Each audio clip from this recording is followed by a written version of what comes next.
ونصلي ونسلم على رسوله الكريم اما بعد اعوذ بالله من الشيطان الرجيم بسم الله الرحمن الرحيم ولمن خاف مقام ربه جنتان قال الله تبارك وتعالى في القرآن المجيد والآخرة خير وأبقى صدق الله العظيم ان اللہ وملائکتہ یصلون علی النبی یا ایھا الذین آمنوا صلوا علیہ وسلموا تسلیما اللہم صل علی سیدنا ومولانا محمد معدن الجود والکرم وآلہ وصحبہ وبارک وسلم۔ حمد و صلوات کے بعد مومن کی زندگی سلسلہ گفتگو ہے۔ جو چیزیں مومن کی ہمیشہ فکر میں رہتی ہیں اور زندگی بھر اس کو کچھ احساس دلاتی رہتی ہیں، ان چیزوں میں سے ایک ہے اس کی آخرت کی فکر۔ مجھے دنیا سے جانا ہے، قبر میں پہنچنا ہے، مجھے اس ساری دنیا کا حساب دینا ہے۔ آخرت کی فکر کرنا یہ مومن کی زندگی کا حسن بھی ہے اور اس کی ضرورت بھی ہے۔ یہ ایک ایسی فکر ہے جو آپ کے اعمال کو سنوارتی ہے اور دنیا میں آپ کو صحیح چلنے کا مشورہ دیتی ہے، اور بہت سارے گناہوں کے رستوں پہ رکاوٹ بنتی ہے یہ فکر۔ قرآن مجید نے ارشاد فرمایا کہ آخرت کی زندگی پر توجہ دو۔ اللہ کریم نے فرمایا بل تؤثرون الحیات الدنیا، ہاں تم ترجیح دنیا کی زندگی کو دیتے ہو، والآخرۃ خیر وابقیٰ، حالانکہ آخرت تمہارے لیے بہتر بھی ہے اور ہمیشہ رہنے والی بھی ہے۔ آخرت کی زندگی کی فکر کرو، سوچ کرو، یہاں بیٹھ کر کچھ سرمایہ آخرت کے لیے جمع کرو۔ انسان دنیا میں رہتے ہوئے جب کوئی کام کرتا ہے نا تو محسوس کرتا ہے کہ یہ کام کرنے سے مجھے کیا ملے گا، پانی پیوں گا تو وجود کے اندر ٹھنڈک پیدا ہوگی، کھانا کھاؤں گا تو انرجی آئے گی، سفر کروں گا تو اللہ نوازے گا۔ کچھ کام ایسے بھی کرنے چاہیے جس سے دنیاوی فائدہ مقصود نہ ہو، فقط اور فقط آخرت کا فائدہ مقصود ہو۔ کچھ ذخیرے ایسے بھی ہونے چاہیے۔ حضرت عائشہ صدیقہ رضی اللہ تعالیٰ عنہ فرماتی ہیں گھر میں دمبا ذبح کیا، سارا میں نے بانٹ دیا، ایک بازو حضور کے لیے بچا کے رکھا۔ نبی کریم علیہ السلام تشریف لائے تو فرمایا عائشہ اس میں سے کچھ بچا ہے؟ عرض کی حضور سارا ہی میں نے اس کو خیرات کر دیا ہے، بس اتنا سا بچا ہے۔ فرماتی ہے نبی کریم علیہ السلام نے فرمایا نہیں عائشہ، جو تو نے خیرات کر دیا وہ سارا ہی بچ گیا ہے۔ تو وہ جو آخرت کا بینک ہے اس کے اندر بیلنس بڑھتا رہے تو انسان کی آخرت کی زندگی ٹھیک رہتی ہے۔ کچھ نہ کچھ آخرت کے لیے انسان جمع کرتا رہے۔ انسان کے ذہن میں نا اس کے خزانے رہتے ہیں، اس کو پتہ ہوتا ہے کہ اس وقت میری آمدن کتنی ہے، اخراجات کتنے ہیں، میرے پاس باقی کیا ہے، میں نے کیا ہے میرے پاس جو جمع ہے، اور کیا ہے جس کی مجھے آنے والے وقت میں ضرورت ہے۔ یہ اس کے پاس جو بھی پڑا ہوتا ہے نا تو ذہن ہوتا ہے۔ اسی طرح کا ایک ذہن اسے اس خزانے کے لیے بھی بنانا چاہیے جو قیامت میں اس کے کام آئے گا۔ اسے پتہ ہونا چاہیے کہ میں نے کون سے ایسے کام کر کے رکھے ہوئے ہیں کہ قیامت میں وہ اللہ کی رحمت کا بہانہ بن جائے اور اللہ میرے اوپر فضل فرما دے۔ کچھ کام ضرور ایسے ہونے چاہیے اور وہ ساری نیکیاں وہ کرے، اچھے طریقے سے زندگی گزارے، پھر بھی اللہ کے سامنے کھڑے ہونے سے ڈرے، آخرت کی فکر کرے۔ قرآن پاک نے کہا وَلِمَنْ خَافَ مَقَامَ رَبِّهِ جَنَّتَانِ، جو رب کے سامنے کھڑے ہونے سے ڈرے گا اللہ اسے 2 جنتیں عطا فرمائے گا، 2 جنتیں دے گا جو اللہ کے سامنے کھڑے ہونے سے ڈرے گا۔ اور یہ فکر ہمیں رسول پاک علیہ السلام نے عطا فرمائی، باقاعدہ حضور نے یہ سوچ دی۔ حضور علیہ السلام نے فرمایا قیامت کے دن تم اتنی دیر تک قدم نہیں اٹھا سکو گے جب تک کہ تم 4 سوالوں کے جواب نہیں دے لو گے۔ یہ بخاری میں موجود ہے، ترمذی میں موجود۔ یہ نبی کریم علیہ السلام تربیت فرما رہے ہیں، ہمیں حضور بتلا رہے ہیں کہ یاد رکھنا، ذہن میں رکھنا کہ 4 سوالوں کا جواب تم نے دینا ہے۔ یا رسول اللہ صلی اللہ علیہ وسلم وہ کون سے؟ تو حضور نے فرمایا سب سے پہلے قیامت کے دن اللہ تم سے پوچھے گا کہ تم نے اپنی عمر کہاں گزاری۔ اللہ اکبر، میں کہہ چکا ہوں کہ یہ جان کسی کی امانت ہے، اس کا مالک کوئی اور ہے۔ تم سے پوچھا جائے گا کہ صبح سے شام تک تمہاری زندگی کے اوقات کہاں گزرے، اور پھر زندگی کے اندر سب سے قیمتی انسان کا وقت جوانی کا ہوتا ہے۔ پہلا سوال یہ پوچھا جائے گا کہ عمر کہاں گزاری، تو دوسرا سوال یہ ہوگا کہ جوانی کہاں گزاری۔ اور میرے نبی رحمت علیہ الصلوۃ والسلام فرماتے ہیں تیسرا سوال یہ پوچھا جائے گا کہ مال کمایا کہاں سے اور خرچ کہاں کیا۔ یعنی مال کمانے کے بعد بھی آپ اس کے مالک نہیں بن گئے، آپ کو یہ بتانا ہے کہ کمایا کہاں سے اور پھر آپ نے خرچ کہاں کیا۔ اور حضور آخرت کی فکر دیتے ہیں، نبی کریم علیہ الصلوۃ والسلام فرماتے ہیں چوتھا سوال یہ پوچھا جائے گا کہ جو تم جانتے تھے تم نے اس پر عمل کتنا کیا، جو تمہیں خبر تھی، جو تم بتلاتے تھے، جس کا تم شعور رکھتے تھے، تم نے اس پر عمل کتنا کیا۔ میرے رسول کریم علیہ السلام نے خود لوگوں کو یہ پیغام دیا، لوگوں کو بتلایا کہ تم ان 4 سوالات کی تیاری کر کے رکھو، یہ قیامت کے دن تم سے پوچھے جائے، تمہیں احساس ہونا چاہیے کہ ہمارے پاس اس کی تیاری ہے۔ حضرت انس بن مالک رضی اللہ تعالیٰ عنہ فرماتے کہ جب نبی پاک علیہ السلام قیامت کا اور آخرت کا ذکر کرتے تھے تو ہمارے وجود کانپتے تھے، اور ہمیں یوں لگتا تھا کہ ابھی ہم اٹھ کے جائیں گے تو قیامت آ جائے گی، ہمیں اس کا جواب دینا ہوگا۔ میرے بھائی فکر پیدا کریں، فکر۔ بہت سارے لوگ آج کہتے ہیں ہم نے ظلم کیا تو کیس سے بھی بری ہو گئے، مکان پر قبضہ کیا تو کچھ بھی نہیں ہو سکا، ایسے ہی گھوم رہے۔ تو بھائی یہ تو چھوٹی عدالتیں ہیں، کمزور عدالتیں ہیں، اصل عدالت تو قیامت میں لگے گی۔ اس کی فکر کرو، اس کی تیاری کرو۔ اور یہاں کی عدالتیں تو مجبور ہیں، معذور ہیں، گواہوں کی ضرورت ہے، حاجت مند ہے۔ تو صبح قیامت تو تمہارا اپنا وجود تمہارے خلاف گواہی دے گا، تمہارے ہاتھ، تمہارے پیر، تمہارا وجود گواہی دے گا، زبان پر مہر ہوگی، ہاتھ پیر بولیں گے، اللہ کی بارگاہ میں گواہی دیں گے۔ اس کی تیاری کریں۔ صحابہ کرام علیہم رضوان میں سے 2 شخص نبی کریم علیہ السلام کی بارگاہ میں آئے تو کوئی تنازع تھا جائیداد کا، ایک کہتا تھا جائیداد میری ہے تو دوسرا کہتا تھا میری ہے۔ تو اللہ کے محبوب علیہ السلام نے ایک بات بیان کی، حضور فرمانے لگے ہو سکتا ہے آج کوئی آدمی تیزی دکھائے اور اس کا فیصلہ اپنے حق میں کرا لے، یعنی کسی منصف کے پاس جائے کسے باشد اور وہ اپنے دلائل زیادہ دے، باتیں زیادہ سنائے اور فیصلہ اپنے حق میں لے لے، پر قیامت میں تو اس نے حساب دینا ہے نا۔ فرماتے ہیں جب محبوب کریم نے یہ بات سنائی تو دونوں کی آنکھوں میں آنسو آ گئے۔ یہ نہیں کہ قیامت کی بات ہو تو انسان کا پھر بھی وہی مزاج رہے، فرماتے ہیں بدل گئی ان کی طبیعتیں اور دونوں دستبردار ہونے لگے۔ ایک کہنے لگا حضور اسی کو دے دے مجھے نہیں چاہیے، اور دوسرا کہنے لگا حضور نہیں اسی کو دے دے مجھے ضرورت نہیں ہے۔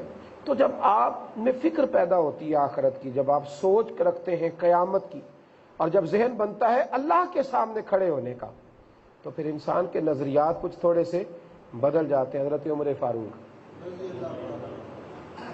کس کی بات کر رہا ہوں؟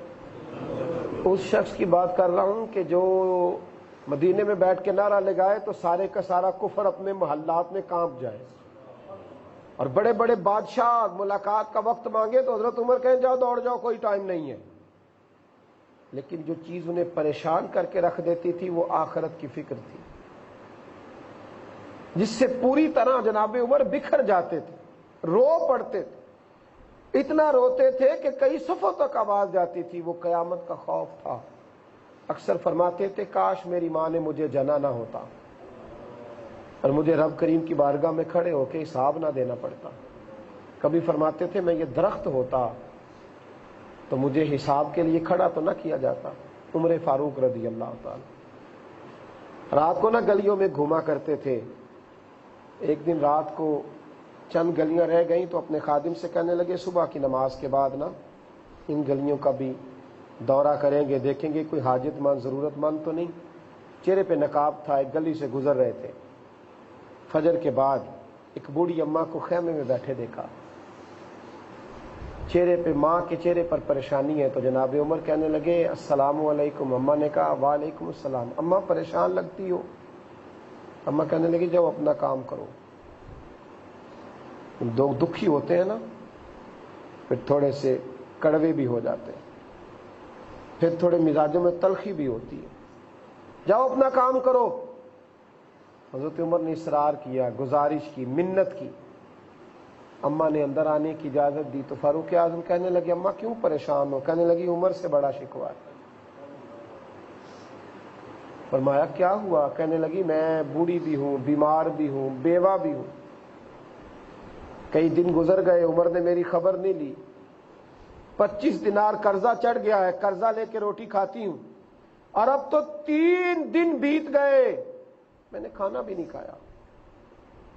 تو عمر نے میری خبر نہیں لی. جناب عمر فاروق فرمانے لگے اماں عمر کو کیا پتا تو اس حال میں ہے. تو اماں کیا خوبصورت بات کرتی ہے, کہتی ہے عمر سے کہو اگر خبر نہیں رکھ سکتا تو حکومت چھوڑ دے, اس کے حوالے کرے جو خبر رکھ سکتا ہے چھوڑ دے. جناب فاروق اعظم نے یہ بات سنی تو دوڑے گئے اور گھر سے جا کر کے نا اناج کا تھیلا کندھے پہ رکھا, 25 دینار بھی لیے, پکا پکایا کھانا بھی لیا. حضرت فاروق اعظم کا غلام کہنے لگا حضور مجھے دے دے میں لے جاتا ہوں. فرمایا وعدہ کر قیامت میں کہ دن بھی میرا بوجھ اٹھائے گا. اس نے کہا حضور نہیں اٹھا سکتا.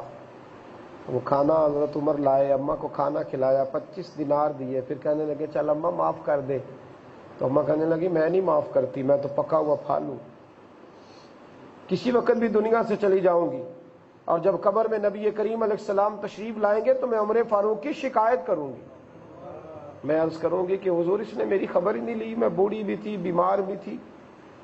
حضرت عمر کے خادم ساتھ تھے, فرماتے عمر کو اتنا روتے کبھی نہیں دیکھا جتنا عمر آج روئے. چل اماں معاف کر دے, عمر بھول گیا تھا, غلطی ہو گئی. اماں کہنے لگی چل تیری خاطر معاف کیا, تو مجھے اچھا آدمی لگتا ہے, جا تیری خاطر میں نے معاف کیا. حضرت عمر کہنے لگے چلو لکھ کے دے دو. اماں کہنے لگی آپ لکھے میں سائن کرتی ہوں. فاروق اعظم نے لکھا فلاں بنت فلاں کو عمر سے شکایت تھی. پھر عمر نے معاف کرا لی. اماں سائن کرنے ہی لگی تھی کہ مولا علی شیر خدا آ گئے. حضرت عبداللہ ابن مسعود رضی اللہ تعالیٰ عنہ آگے, عمر یہاں کھڑے ہو, میں سارے مدینے میں ڈھونڈ آیا ہوں, کچھ لوگ ملنے آئے تھے. اماں کہنے لگی ہائے یہ عمر تھا, یہ عمر کے سامنے سارا کچھ کرتی رہی. فاروق اعظم کہنے لگی اماں تو نے جو کہا صحیح کہا, اور اب تو سائن کر دے. اس بوڑھی نے دستخط کیے تو جناب عمر کہنے لگی علی آ گئے ہو تو بطور گواہ تم بھی سائن کر دو. عبداللہ ابن مسعود آپ بھی سائن کر دیں.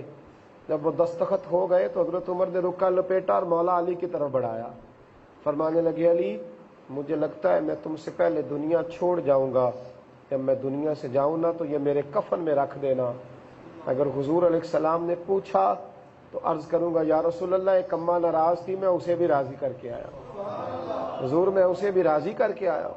دوستو جب آخرت کی فکر ہوتی ہے, جب آخرت کا خوف غالب ہوتا ہے. حضرت عمر مال غنیمت میں نہ کچھ خوشبو آئی, عرب میں خوشبو بڑی مہنگی تھی, آج بھی بڑی مہنگی ہے. تو آپ نے اپنی زوجہ سے کہا وہ خوشبو آئی تھی لاؤ ذرا, میں نے ایک صحابی کی ڈیوٹی لگائی ہے, ان کی بیوی تول تول کے صحابہ میں بانٹے گی. تو زوجہ عرض کرنے لگی میں نہیں بانٹ سکتی, میں بانٹ دوں گی. فرمایا نہیں وہی بانٹے گی. کہنے لگی آپ کو میری دیانتداری پر کوئی شبہ ہے؟ تو حضرت عمر کہنے لگے نہیں کوئی شبہ نہیں, پر معاملہ یہ ہے کہ جب تو خوشبو بانٹے گی تو تیرے دوپٹے کو بھی تو لگ جائے گی, تیرے ہاتھوں کو بھی تو لگ جائے گی. تو اگر اللہ نے مجھ سے سوال پوچھا کہ مال غنیمت کی خوشبو تھی تو تیری بیوی کے کپڑوں پر پہلے کیسے لگ گئی, اس کا بھی تو حساب دینا ہے. جب آخرت کی فکر جو ہوتی ہے نا, یہ مومن کو دنیا میں پرہیزگار رکھتی ہے. اللہ کی عدالت میں پیش ہونے کا جو خوف ہوتا ہے یہ عمل کو مضبوط کرتا ہے, نیکی کا رستہ آسان کرتا ہے, آگے کی طرف بڑھنا ہمارے لیے بہتر کرتا ہے. حضرت عمر ہی کا زمانہ تھا, ایک صحابی کے صاحبزادے تھے, مسجد جایا کرتے تھے, نوجوان تھے, خوبصورت تھے. مسجد جاتے تھے تو رستے میں ایک عورت بری نظر سے انہیں دیکھا کرتی تھی, تو وہ بس چپکے سے گزر جاتے. ایک دن عورت نے جب زیادہ ہی توجہ کی تو نوجوان تھے ذرا اس کی طرف مائل ہوئے, اور جب اس کے گھر کے قریب گئے تو کسی نے کونے سے قرآن پاک کی آیت پڑھ دی وَلِمَنْ خَافَ مَقَامَ رَبِّهِ جَنَّتَانِ. جو رب کے سامنے کھڑے ہونے سے ڈرے گا اللہ اسے 2 جنتیں عطا فرمائے گا۔ کسی قاری نے وہ آیت پڑھی تو بے ہوش ہو کر وہ صحابی کے بیٹے زمین پہ گرے، بے ہوش ہو گئے، والد اٹھا کر کے لے گئے، گھر لے گئے تو ہوش آئی کہ ابا جی میں نے گناہ کیا نہیں، میں رب کے سامنے کھڑے ہونے سے ڈر گیا تھا، آخرت کی فکر سے بے ہوش ہو گیا تھا، کیا رب مجھے معاف کر دے گا؟ والد کہنے لگے بیٹا میں حضور علیہ السلام کا صحابی ہوں، میرے رب کے وعدے بڑے ہی پکے ہیں، وہ ضرور تجھے معاف کرے گا، تیری یہ آخرت کی فکر اللہ کی بارگاہ میں ضرور قبول کی جائے گی، ضرور معاف کرے گا۔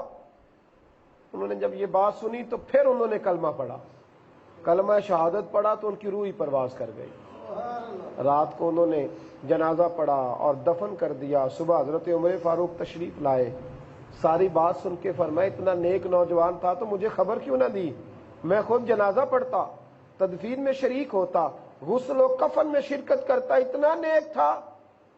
عرض کی حضور رات کا وقت تھا آپ کو بتایا نہیں، فرمایا بتاؤ اس کی قبر کہاں ہے، قبر کہاں ہے بتاؤ۔ حضرت عمر قبر پہ گئے تو کھڑے ہو کے فرمانے لگے مجھے امید ہے رب کریم نے ضرور تجھے 2 ہی جنتیں دی ہوں گی۔ تو وہ قبر کے اندر سے عرض کرنے لگا حضور امید والی بات کوئی نہیں، میرے رب کے وعدے بڑے ہی سچے ہیں، مجھے اس نے واقعی 2 جنتیں عطا فرمائیں۔ آخرت کی فکر، اپنی قبر کو ٹھیک کرنے کا ذہن، دیکھیں نا یہاں ہم کتنے بندوبست کرتے ہیں، اب تو لوگوں نے ساری سہولیات اپنے بیڈ روم میں جمع کرنے کا پروگرام بنا لیا، دنیا کی ہر آسائش میرے کمرے میں ہونی چاہیے، تو قبر میں تو ایک لمبا وقت گزارنا ہے، آخرت میں اللہ کی بارگاہ میں حاضر ہونا ہے، ایک بہت بڑے کٹھن اور کڑے حساب سے گزرنا ہے، اس کی بارگاہ ناز میں جانا ہے، وہاں پہنچنا ہے۔ آپ قرآن مجید کی آیات پڑھیں گے تو آپ کو 20 صورتیں فقط اسی موضوع پر ملیں گی، قیامت آئے گی، قیامت آئے گی، کھڑا ہونا ہے، رب کی بارگاہ میں حساب دینا ہے، زلزلے آئیں گے، زمین اپنے خزانے اگل دے گی، تارے ٹوٹیں گے، سورج واپس پلٹے گا، آسمان کے اوپر بہت سارے ایسے چیزیں آئیں گی جن سے لوگ خوف کھائیں گے، زمین پھٹے گی، زلزلے آئیں گے، یہ ساری باتیں قبریں کریدی جائیں گی، انسان سے پوچھا جائے گا یا ایھا الانسان ما غرک بربک الکریم، تجھے کس نے دھوکے میں ڈالا، حالانکہ تیرا رب تو بڑا ہی کرم فرمانے والا، کس نے تجھے دھوکے میں ڈالا؟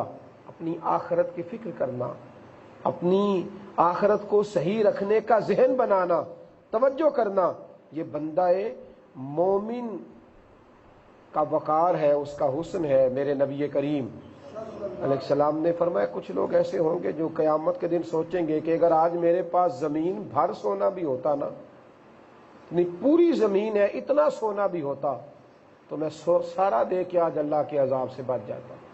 یہاں تک لوگوں کے ارادوں میں بات آئے گی کہ کاش زمین کے برابر سونا ہو اور میں دے دوں اور پھر میں اپنی جان بچا لوں۔ کوشش کریں آخرت کی فکر ہمارے دامنگیر رہے تاکہ ہماری زندگی کے نیک اعمال سنورتے رہیں۔ اللہ تعالیٰ سمجھنے کی توفیق عطا فرمائے۔ آخر دعوانا